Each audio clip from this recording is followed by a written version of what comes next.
নমস্কার বন্ধুরা, আমি ঝুমাস ক্রিয়েশনে তোমাদের স্বাগত। আজ আমি তোমাদের সাথে শেয়ার করব ফুলকপির পরোটার রেসিপি। বন্ধুরা, শীতকালে ফুলকপি ওঠা থেকে শেষ পর্যন্ত আমরা নানান রকম রেসিপি তৈরি করি, তবে ফুলকপি দিয়ে যদি এইভাবে পরোটা করে নেওয়া যায় খেতে কিন্তু অসাধারণ হয়। আর এটা সকালে সন্ধে টিফিনে তোমরা খেতে পারো বা রাতে ডিনারেও তোমরা খেতে পারো। তাহলে চলো বন্ধুরা, আমি কিভাবে করেছি তোমাদের দেখিয়ে দিই। প্রথমে একটা নিরেট ফুলকপি নিয়েছি, এর থেকে বড় বড় ফুলগুলো আমি ছুরি দিয়ে কেটে নেব। অসাধারণ একটা রেসিপি বন্ধুরা, এটা উত্তরপ্রদেশের জনপ্রিয় জলখাবার। আর এই ফুলকপির পরোটা কিছু দিয়েই খেতে লাগে না, শুধুই খাওয়া হয়ে যায়, বা একটু টক দই হলেই খাওয়া হয়ে যায়। আমরা তো টক দই দিয়েই খেয়ে নিই। দেখো, ফুলগুলো সব কাটা হয়ে গেছে। ফুলকপির ফুলগুলো ভালো করে জলে ধুয়ে আমি এবার গ্রেটারে গ্রেট করে নেব। আমার এই রেসিপিটা যদি তোমাদের ভালো লাগে বন্ধুরা, আমার চ্যানেলটাকে সাবস্ক্রাইব করে দিও, লাইক কমেন্ট শেয়ার করো, আর পাশে থাকা বেল আইকনটা প্রেস করে দিও, যাতে আমার ভিডিও আপলোড হওয়ার সাথে সাথে তোমাদের কাছে নোটিফিকেশান পৌঁছে যায়। আর পুরনো বন্ধুদের আমার অনেক ভালোবাসা আমার পাশে থাকার জন্য। দেখো বন্ধুরা, ফুলকপির ফুলগুলো আমি গ্রেট করে নিয়েছি, কিন্তু ডাঁটাটা ফেলে দিয়েছি। এইভাবে সব ফুলকপিগুলো আমি গ্রেট করে নিয়েছি। তারপর এতে আমি 1 চামচ নুন দিলাম, দিয়ে ভালো করে ফুলকপিটার সঙ্গে মিশিয়ে দিলাম, যাতে ফুলকপি থেকে জলটা বেরিয়ে যায়। পরোটা করার সময় যদি এই জলটা থাকে তাহলে কিন্তু পরোটার ভেতরটা কাঁচা থাকে আর ফুলকপির কাঁচা গন্ধ বেরোয়। ভালো করে মাখিয়ে আমি 30 মিনিটের জন্য ঢাকা দিয়ে রাখলাম। ততক্ষণে আমি এবার আটাটা মেখে নেব। এখানে একটা বড় বোলে আমি 4 কাপ আটা নিলাম। তোমরা চাইলে এখানে আটা ময়দা দুটো মিশিয়ে নিতে পারো, বা শুধু ময়দাও করতে পারো। দিলাম 1 চামচ নুন, হাফ চামচ চিনি। এতে কিন্তু কোনো তেলের ময়ম দেবো না। এবার যেরকম রুটির আটা মাখে সেইভাবে আমি আটাটা মেখে নেব। ফুলকপির পরোটা বা মেথি পরোটায় আমি কিন্তু আটা দিয়েই করি, আমি ময়দা দিই না।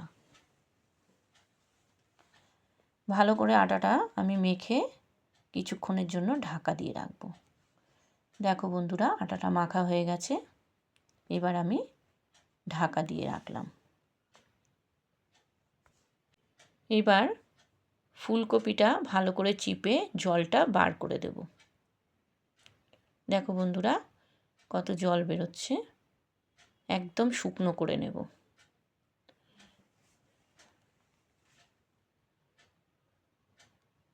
দেখো, এবার এর মধ্যে আমি কিছু মশলা দেব। দিলাম 1 চামচ নুন, 1 চামচ চিনি, হাফ চামচ লঙ্কার গুঁড়ো, 1 চামচ জিরের গুঁড়ো, আর দিলাম একটু চিলি ফ্লেক্স। এই চিলি ফ্লেক্স দিলে কিন্তু গন্ধটা খুব ভালো বেরোয়। আর দিলাম ধনে পাতার কুচি। এই সবগুলো আমি ভালো করে কপির সঙ্গে মিশিয়ে নেব। দেখো, ফুলকপির পরোটার পুরটা রেডি হয়ে গেছে। এইবার আমি আটাটা আর একটু মেখে নেব। দেখো বন্ধুরা, আটাটা অনেক সফট হয়ে গেছে। এবার ভালো করে একটু মেখে নিয়ে আমি এর থেকে লেচি করে নেব।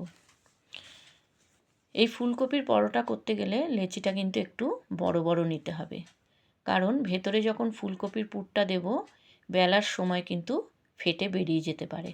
তাই দুটো রুটির লেচিকে আমি একটা করে নিয়েছি। ভালো করে লেচিগুলো পাকিয়ে নেব।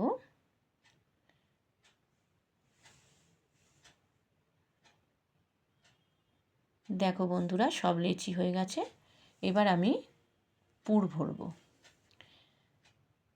হাতে একটু আটা নিয়ে লেচিগুলোকে ঘুরিয়ে ঘুরিয়ে বাটির মতো করে নিয়ে এর মধ্যে ফুলকপির পুরটা দিয়ে দেব।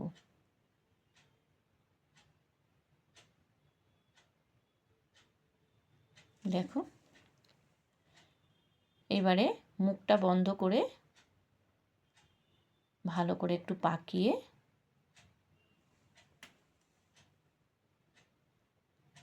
আমি আরেকটা লেচি করে দেখিয়ে দিচ্ছি। এভাবে হাতে আটা নিয়ে লেচিটাকে ঘুরিয়ে ঘুরিয়ে বাটি করে নিয়ে এর মধ্যে ফুলকপির পুরটা দেব। দেখো, দিয়ে এবার মুখটা বন্ধ করে ভালো করে পাকিয়ে রেখে দেব। এইভাবে সব লেচিগুলো আমি করে নেব। এদিকে পরোটা ভাজার জন্য আমি সাদা তেল আর ঘি নিয়েছি। তোমরা চাইলে শুধু সাদা তেলও দিতে পারো আর শুধু ঘিও দিতে পারো, তবে আমি তেল আর ঘি দিয়েছি। ঘিটা দিলে কিন্তু গন্ধটা খুব ভালো হয়। এবারে অল্প করে আটা দিয়ে আমি লেচিগুলো বেলে নেব। হালকা করে বেলতে হবে, বেশি চাপ দিয়ে বেললে পুরটা বেরিয়ে আসবে। আর ভুলেও বন্ধুরা রুটির মতো ঘুরিয়ে বেলতে যেও না, তাহলে কিন্তু হাওয়া ঢুকে ফেটে যেতে পারে। দেখো, পরোটাটা বেলা হয়ে গেছে। এবার আমি পরোটাটা ভাজবো।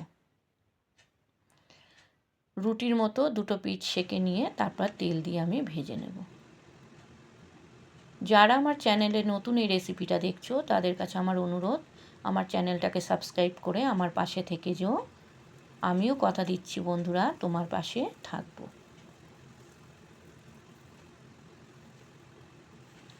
দেখো, এভাবে ঘুরিয়ে ঘুরিয়ে লাল লাল করে ভেজে নিতে হবে। আমার পরিবারে অনেক নতুন সদস্য এসেছো, তাদের উদ্দেশ্যে বলছি, তাদের কাছে আমার অনুরোধ, আমি ঠিক সময় মতো তাদের পরিবারে চলে যাব, ততক্ষণ তোমরা আমার পাশে থেকো। দেখো বন্ধুরা, একটা পরোটা ভাজা হয়ে গেল। এবার আর একটা পরোটা বেলে আমি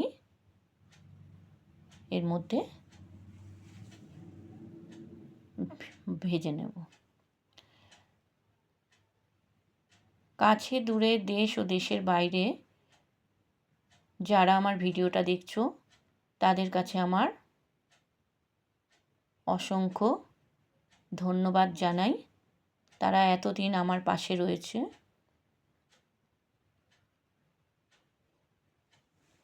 দেখো, একটা বেলা হয়ে গেছে, আবার আমি ভেজে নেব। এই ফুলকপির পরোটা কিন্তু শুধুই খাওয়া হয়ে যায় বন্ধুরা, তবু যদি তোমরা চাও একটু টক দই দিয়ে খেতে পারো। আমরা টক দই দিয়েই খাই। টক দইটার মধ্যে একটু মশলা দিই, একটু বিট নুন আর একটু গোলমরিচের গুঁড়ো, আর যদি পারো জিরে আর শুকনো লঙ্কা ভেজে গুঁড়ো করে দিতে পারো, তাহলে কিন্তু টক দইটা খেতে অসাধারণ হয়।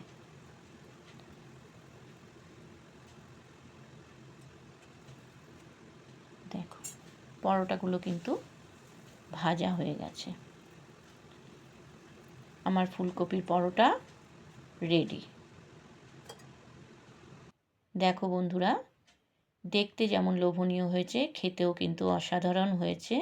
একবার হলেও তোমরা এইভাবে রেসিপিটা করো আর আমাকে কমেন্টে জানিও তোমাদের কেমন লেগেছে। তোমরা ভালো থেকো, সুস্থ থেকো, এইভাবে সবাই সবার পাশে থেকো। ধন্যবাদ বন্ধুরা।